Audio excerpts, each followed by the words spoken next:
পনিরের যে কোনো পদই খুবই সুস্বাদু। আর আমার আজকের রেসিপি মালাই পনির। এই মালাই পনির স্বাদে যেমন রাজকীয়, তেমন বানানো খুবই সহজ। ইনগ্রেডিয়েন্টস খুব বেশি লাগে না, বাড়িতে থাকা ঘরোয়া উপকরণ দিয়েই বানানো যায় এই মালাই পনির। একেবারেই নিরামিষ ডিশ এই মালাই পনির। আর এই রেসিপিতে আমি ফোড়ন হিসাবে সাদা তিল ইউজ করেছি, যেটা আমাদের কাছে খুবই শুদ্ধ। আর তাই এটা আপনি ঠাকুরের ভোগের সঙ্গে অবশ্যই নিবেদন করতে পারেন। তাহলে বন্ধুরা, ভিডিওটা শেষ পর্যন্ত দেখার অনুরোধ রইল। এছাড়া আমাদের ইউটিউব চ্যানেলের অন্যান্য দুর্দান্ত সব ভিডিওগুলো চেক আউট করতে ভুলবেন না যেন। সাবস্ক্রাইব করে বেল বাটনটি ক্লিক করুন আমাদের চ্যানেলে নতুন ভিডিও সবার আগে পাওয়ার জন্য। আমি মল্লিকা, আপনারা দেখছেন BLOGFOODZ.com ইউটিউব চ্যানেল। চলুন আজকে রেসিপিটা শুরু করা যাক।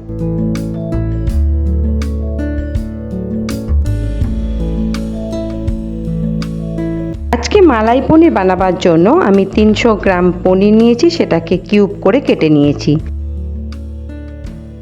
এখানে আমি একটা মশলা বানাচ্ছি, এই জন্য একটা মিক্সিং জার নিয়েছি। তাতে আমি 8-10টা কাজু বাদাম দিলাম, 8-10টা কিশমিশ দিলাম, 1 টেবিল চামচ চালমগজ দিলাম, আর 1 টেবিল চামচ ড্রাই কোকোনাট পাউডার দিলাম, আর একটু সামান্য জল দিচ্ছি, দিয়ে একটা পেস্ট বানিয়ে নিচ্ছি।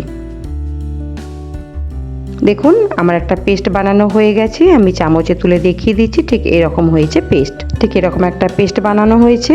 এটা আমি সরিয়ে রাখলাম। এবার গ্যাসে একটা কড়া বসালাম। কড়া বসিয়ে তাতে আমি 4টে এলাচ, 2টো লবঙ্গ, একটা দালচিনির কাঠি আর আধখানা জয়িত্রীর ফুল দিলাম। দিয়ে এটাকে শুকনো খোলায় ভেজে নিলাম হালকা করে। বেশ একটা মিষ্টি গন্ধ বেরোচ্ছে, তত পর্যন্ত ভেজে নিলাম। ভেজে তুলে নিলাম। নিয়ে এবার ওই কড়াতেই আমি কিছুটা রিফাইন তেল দিলাম, দিয়ে 1 টেবিল চামচের মতো ঘি দিলাম। এই মালাই পনিরটা ঘিয়ে করলে ভালো হয়, কিন্তু ঘি ডাইরেক্ট দিলে ঘিটা তাড়াতাড়ি উবে যায় বলে আমি রিফাইন তেল দিয়ে তার উপরে ঘিটা দিলাম, তাহলে ঘিটা তাড়াতাড়ি উবে যাবে না। এবার তেল ঘিয়ের মিশ্রণের ওপর আমি পনিরগুলোকে হালকা করে ভেজে নিচ্ছি।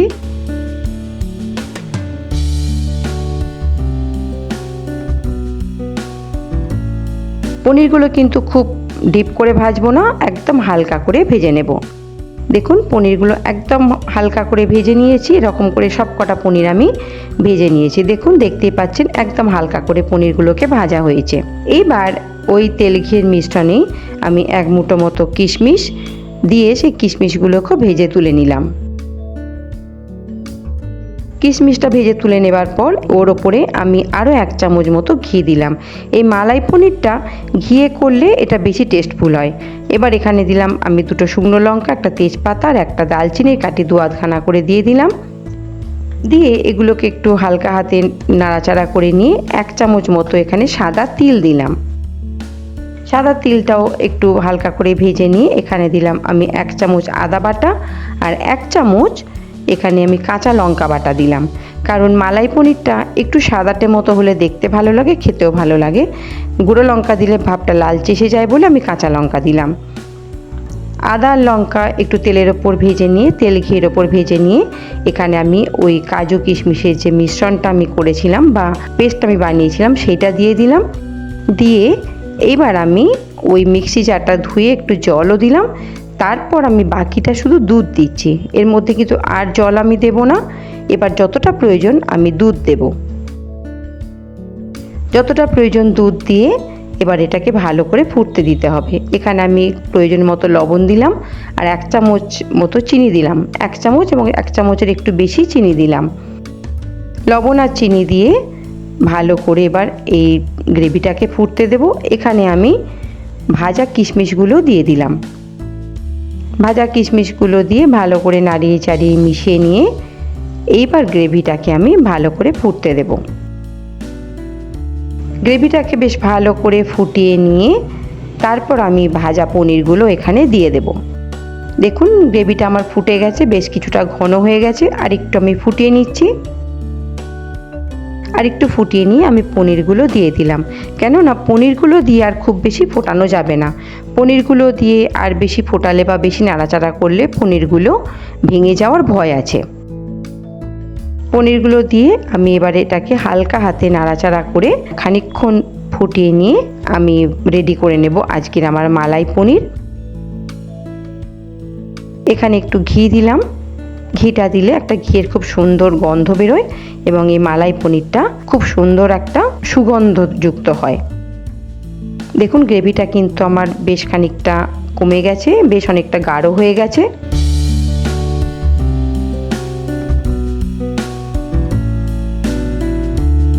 মালাই পনির আমার শেষের দিকে চলে এসেছে। এখানে আমি আরেকটু চিনি দিচ্ছি, কারণ মালাই পনির একটু মিষ্টি মিষ্টি হলে তবেই কিন্তু এটা বেশি টেস্টফুল লাগে।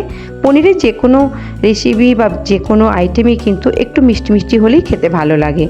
এখানে আমি সবার শেষে দিচ্ছি একটু দুধ মালাই। যেহেতু ব্যাপারটা মালাই পনির, সেই জন্য এখানে একটু মালাই দিতেই হচ্ছে।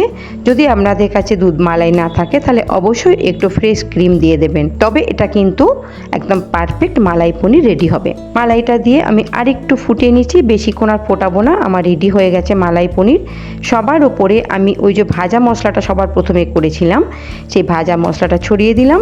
এই ভাজা মশলাতে জয়িত্রী ফুলটা কিন্তু অবশ্যই দেওয়ার চেষ্টা করবেন, তাহলে এই মালাই পনিরে খুব সুন্দর একটা গন্ধ আসে এই জয়িত্রীটার জন্যই। এবং এই মালাই পনিরটা আপনি যে কোনো উপবাসে বা পুজোতে ভোগের সঙ্গে অবশ্যই ঠাকুরকে আপনি নিবেদন করতে পারবেন। তাহলে বন্ধুরা, রেডি হয়ে গেল আজকের আমার মালাই পনির। দেখতে পেলেন ভীষণই সোজা বানানো, কিন্তু ভীষণ টেস্টফুল খেতে হয় এই মালাই পনির। উপোসের দিনে বা ঠাকুরকে ভোগ হিসাবে নিবেদন করার জন্য এই মালাই পনির একেবারে পারফেক্ট একটা আইটেম।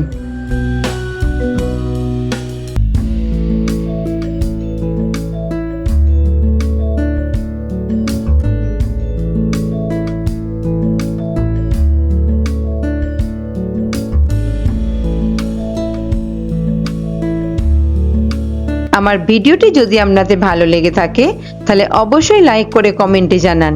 এতে আমি নতুন নতুন ভিডিও বানাতে আর নতুন নতুন রেসিপি শেয়ার করতে খুবই উৎসাহ পাই। আর আপনাদের ফ্যামিলি ফ্রেন্ডসদের সঙ্গে অনেক অনেক শেয়ার করুন। আর আমার চ্যানেলে নতুন বন্ধু হয়ে থাকলে চ্যানেলটিকে অবশ্যই সাবস্ক্রাইব করে রাখুন। তাহলে আজকের মতো চলি, আবার দেখা হচ্ছে নতুন কোনো রেসিপির সঙ্গে। ততক্ষণ ভালো থাকুন, সুস্থ থাকুন। নমস্কার।